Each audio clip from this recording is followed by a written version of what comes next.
Merci beaucoup, Maître Moussa Bokar Thiam. Vous êtes ancien ministre de la Communication, des Télécommunications et de l'économie numérique du Sénégal. Merci d'avoir répondu à notre invitation. Je vous en prie, c'est un plaisir d'être sur IGFM TV. Donc, pour répondre effectivement à vos questions. Et puis, je vous remercie aussi de l'invitation. Encore une fois, merci beaucoup, M. Thiam. Alors, vous avez occupé le poste de ministre de la Communication et de l'économie numérique.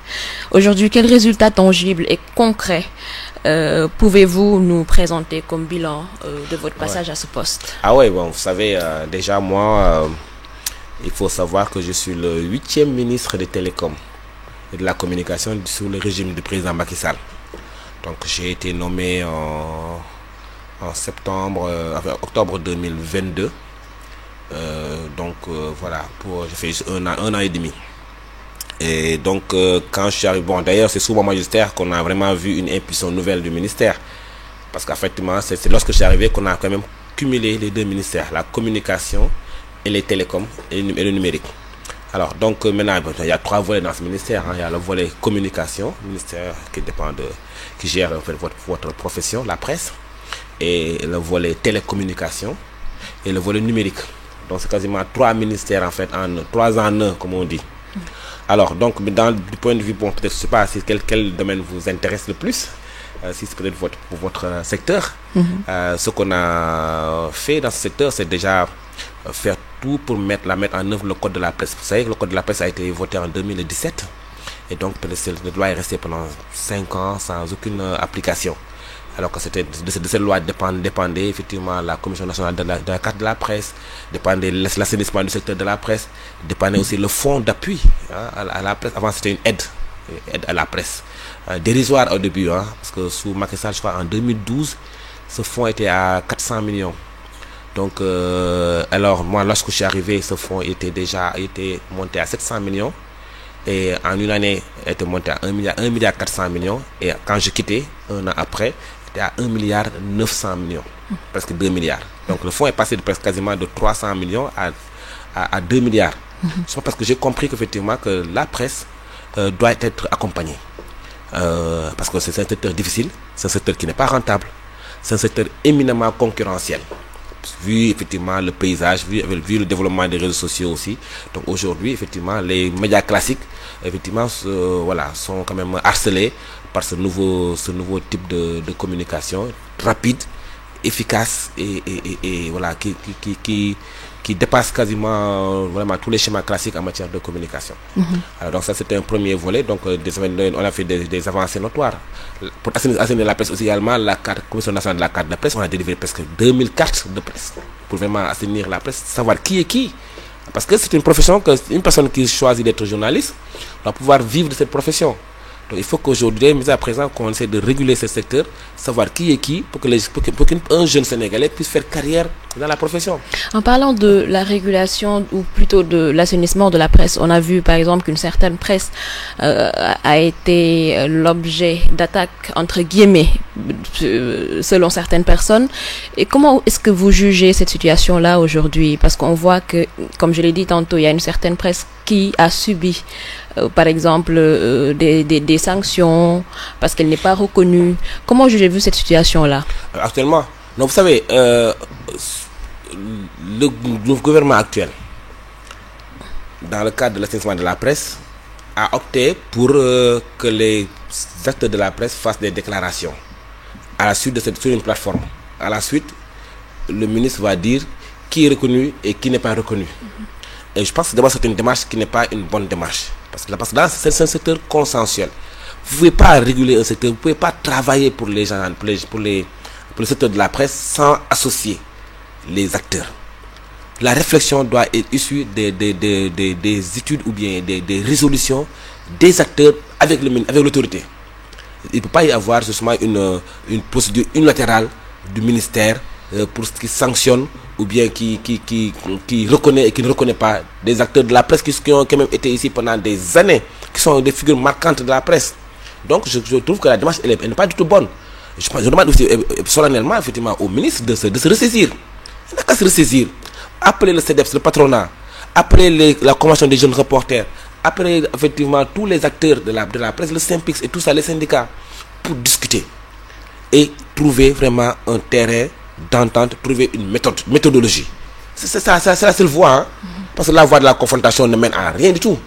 Parce que si vous-même, ministre, vous ne respectez pas les procédures, les règles, demain, vous serez incapable de sanctionner qui que ce soit. Donc, il est important que la démarche, et même l'état d'esprit, parce que je vois un état d'esprit un peu conflictogène, trop conflictogène. Et ça, c'est pas du tout le propre de la bonne démarche en matière de gestion de la communication. Alors, c'est du secteur de la communication. Alors, l'une des priorités des gouvernements modernes est la digitalisation de l'administration pour plus d'efficacité et de transparence. Alors, sous votre mandat, quelles mesures concrètes ont été prises pour accélérer ce processus au Sénégal? Vous savez, la digitalisation au Sénégal, il faut d'abord savoir distinguer deux choses. Il faut qu'on ait d'abord les infrastructures. C'est-à-dire qu'on ait une technologie au Sénégal qui permet de pouvoir faire de la connexion à haut débit ou à très haut débit. Et de ce point de vue-là, d'abord, au Sénégal, nous devons être heureux d'avoir eu un président de la République, Macky Sall, qui avait une vision. C'est-à-dire aujourd'hui, au Sénégal, vous savez que le Sénégal est traversé par presque 6 câbles sous-marins. Vous savez que le très haut débit passe par les câbles sous-marins. Au Sénégal, nous en avons déjà 6. Nous avons même un projet, hein, je ne sais même pas qu'est-ce qu'il en est d'ailleurs, un projet de câble sous-marin entre le Cap-Vert et le Sénégal. Je ne sais pas qu'est-ce qu'il en est, je demande au ministre aussi de vouloir communiquer là-dessus pour qu'on sache où est-ce qu'on en est. Nous avons également au Sénégal aussi des data centers, c'est-à-dire que des centres de conservation des données.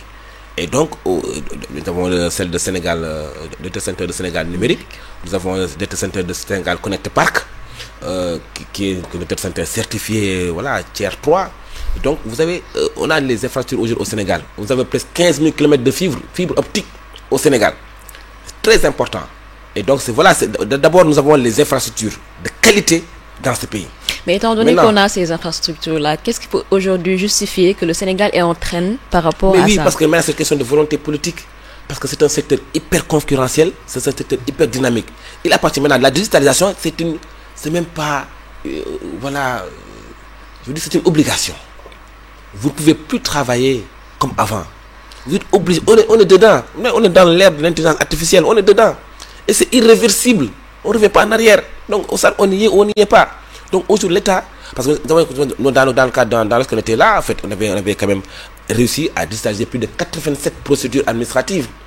État civil, pour de déclaration au niveau des permis, beaucoup de procédures administratives en tout cas sont aujourd'hui digitalisées. Le paiement des impôts, beaucoup de choses ont été faites. Voilà. Mais le Sénégal est encore à la traîne. C'est vrai que du point de vue de l'Afrique de l'Ouest, nous sommes quand même bien placés. Mais aujourd'hui, il y a un travail à faire. On doit accélérer la digitalisation. Accélérer, encore une fois, parce que la technologie va très vite. Et aujourd'hui, malheureusement, même pour l'intelligence artificielle, nous avions laissé une stratégie pour dire que voilà le Sénégal, voilà l'intelligence artificielle qui est une nouvelle technologie qui est là, une technologie révolutionnaire. Voilà nous, le Sénégalais, le Sénégal, voilà la stratégie qu'on veut mettre en place pour pouvoir gérer cette nouvelle technologie-là. Malheureusement, depuis 1 an, rien n'est fait, aucune mise en œuvre, aucune même présentation de la stratégie. Je ne parle pas en tant qu'opposant, non. Je fais juste constater que ce sont des projets importants. Autre projet important que j'avais laissé ici, c'est le Sénégal Connect Park. C'est le parc de technologie numérique. Le plus grand parc de l'Afrique de l'Ouest, construit par le président Macky Sall, qui peut faire travailler plus de 45 000 jeunes Sénégalais. C'est un parc en fait qui est dédié à toutes les entreprises qui sont dans le numérique. Vous savez, il y a des grandes entreprises dans le numérique comme Microsoft, IBM et autres qui peuvent venir, pour ne pas faire la publicité bien sûr, qui peuvent venir s'installer dans ces zones. Des zones dans lesquelles les impôts les taxes ne sont pas payées et que ce sont des secteurs, c'est un parc qui permettra effectivement aux jeunes Sénégalais de travailler. Et surtout les entreprises sénégalaises seront payées en euros, en devises étrangères, ce qui fera rentrer des devises dans le pays. Très important projet. Mais voilà, c'est un projet qui était prêt à 90% depuis 1 année. Voilà, vous allez là-bas, c'est resté à l'état. Et c'est dommage. C'est parce qu'on n'a pas de temps à perdre. C'est vraiment dommage. Donc, en gros, c'est un projet qui dort dans les calendes grecques à cause du manque de volonté. La dernière fois, ils ont changé le directeur. Mais bon, voilà, il faut qu'on aille vite. Ça fait 1 an que ce projet dort. Alors que les Sénégalais attendent, les jeunes Sénégalais attendent. C'est un projet, moi si j'étais encore là, aujourd'hui, à ce moment où je vous parle, il y aura au minimum déjà au moins 15 000 jeunes qui seraient en train de travailler sur ce projet à Diamniadio. Mais dommage que voilà. Alors faisons encore un rebondissement sur la régulation des médias et des réseaux sociaux. Sous votre tutelle, beaucoup de voix se sont levées pour critiquer cette tentative de museler les médias et les utilisateurs des réseaux sociaux à travers des lois qui sont jugées restrictives. Mais aujourd'hui, comment est-ce que vous pouvez justifier ces décisions que vous avez prises autrefois? Vous savez, les réseaux sociaux, personne ne peut les arrêter. Ça fait partie de nous, de notre quotidien. Mais dans la préservation de l'ordre public, les réseaux sociaux jouent un rôle important. Aujourd'hui, la préservation de l'ordre public, ce n'est plus une histoire de lacrymogène, ce n'est plus une histoire de force publique, ce n'est plus une histoire de déployer l'armée dans les rues. Ce n'est pas ça. Parce que la bataille, elle se fait dans les réseaux sociaux. Les lieux de rendez-vous, les lieux pour commettre des méfaits, se fait dans les réseaux sociaux en temps de crise. Je parle bien en temps de crise. Mais lorsqu'il y a au Sénégal, nous avons traversé une crise politique majeure qui a failli faire basculer le pays. Et aujourd'hui, je suis fier, moi, d'avoir participé à rétablir l'ordre public qui a permis aujourd'hui qu'on ait des élections transparentes et que Ousmane Sonko et Diomaye Faye soient aujourd'hui au pouvoir. Même si certaines personnes pensent que c'était une atteinte à leur liberté d'expression. Mais, parce que quand vous comparez la liberté d'expression ou la liberté de naviguer dans les réseaux sociaux par rapport au risque de perte de vies humaines et des dégâts matériels, le choix est vite fait. Moi, j'ai choisi de restreindre ces utilisations-là, toutes ces utilisations négatives, au profit de la préservation de l'ordre public et de la paix publique. La preuve, il y a un jour, chaque fois qu'on restreignait les données mobiles, on voyait que l'intensité des manifestations baissait systématiquement. Et quand on a laissé passer, on a déploré des morts. Moi, je peux dire que moi, Moussa Bocar Thiam, j'ai sauvé des vies. J'ai sauvé des vies au Sénégal. En prenant mes responsabilités, en restreignant l'utilisation des réseaux sociaux, notamment des données mobiles, en période de crise. Et la preuve, on en parle beaucoup, mais ça n'a pas duré plus de 5 jours au total. Donc, et je pense qu'on a sauvé des vies. Et c'était à refaire, effectivement, on va le refaire. Et j'invite effectivement les autorités actuelles à prendre toutes les mesures pour éventuellement, s'il y a des débordements, s'il y a des risques de troubles à l'ordre public, risques de mort d'homme, mais effectivement que les mesures soient prises. Ça, cela va aujourd'hui avec les nouvelles technologies. Ça, c'est avec notre ère. C'est notre ère. Notre ère. Donc, une dernière question. Aujourd'hui, comment est-ce que vous jugez le travail du ministre qui vous a succédé dans l'économie numérique? Je me rends compte que me succéder est une tâche difficile. Je crois que c'était été facile. Mais je me rends compte qu'effectivement, me succéder, c'est pas facile.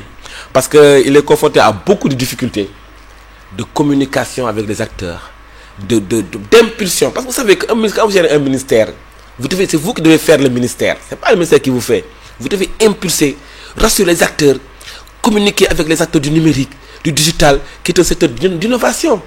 Aller au contact de ces milliers de start-up sénégalaises qui aujourd'hui travaillent dans le domaine du numérique. Mais on ne le sent pas. C'est la réalité. On ne le sent pas. C'est comme l'impression, c'est quelqu'un qui n'est pas à sa place. Et ça, c'est pas moi qui le dis. C'est les acteurs qui le disent. Moi, je suis toujours en contact avec tous les acteurs. Je suis dans le milieu. Et on ne sent pas qu'effectivement, qu'il y a quelqu'un qui manage ce secteur. Et d'ailleurs, j'ai appris même qu'il a déménagé. Oui, il est parti dans son cabinet, il est parti à la primature là-bas. Et il a laissé son secrétariat et l'ensemble des gens du ministère. Donc, il y a presque 5 km, 10 km qui séparent le ministre de son cabinet, le ministre et son cabinet du ministère. C'est un problème. C'est un problème. Vraiment, il y a un manque de management. Et je demande à se réveiller, à se ressaisir. Je demande de se ressaisir. Le secteur attend. Voilà, le Sénégal regorge de compétences et il faut utiliser toutes les compétences. Et arrêter de penser que tout est politique. Tout n'est pas politique. C'est un secteur qui demande vraiment une énergie, un engagement du ministre.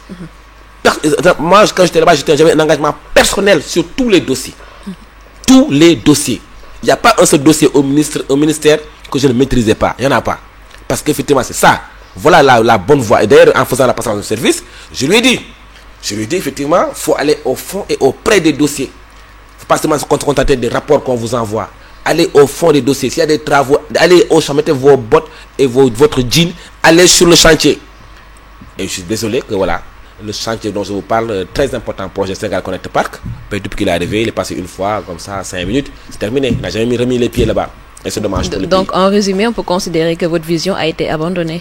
Ah en tout cas, peut-être que la vision est trop haute par rapport à ce qu'il peut faire, peut-être. Mais je demande de se réveiller. Et mon téléphone est encore ouvert, hein. Moi, mon téléphone est ouvert. Il peut m'appeler comme je peux parler avec lui par presse interposée. Mon téléphone est ouvert. Je peux l'inviter à un déjeuner et puis échanger sur certains sujets. C'est volontiers que je donnerai effectivement mes conseils.